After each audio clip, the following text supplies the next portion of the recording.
বাঙালি চেতনার মূল সূত্র শহীদ মিনার, কিন্তু জুতা পায়ে মিনারের মূল বেদিতে উঠে যান অনেকেই। এতে নষ্ট হচ্ছে স্মৃতির মিনারের পবিত্রতা। জাতি হিসেবে একে চরম লজ্জার বলে মনে করেন ভাষা সৈনিকরা।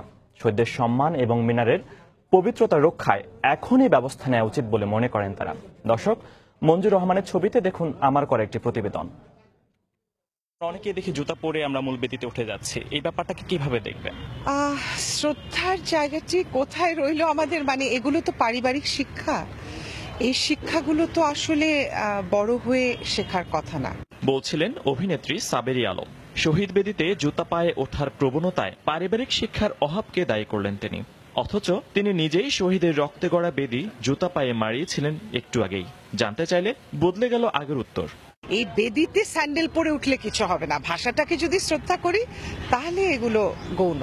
এটাকে একটা ইস্যু করার কোনো কারণ দেখি না। শুধু এই অভিনেত্রী নন, এরকম নানা ঘটনায় প্রতিনিয়তই অপবিত্র হচ্ছে শহীদ বেদি। জুতা পায়ে চলে আড্ডা ও সেলফি তোলার মতো ঘটনা।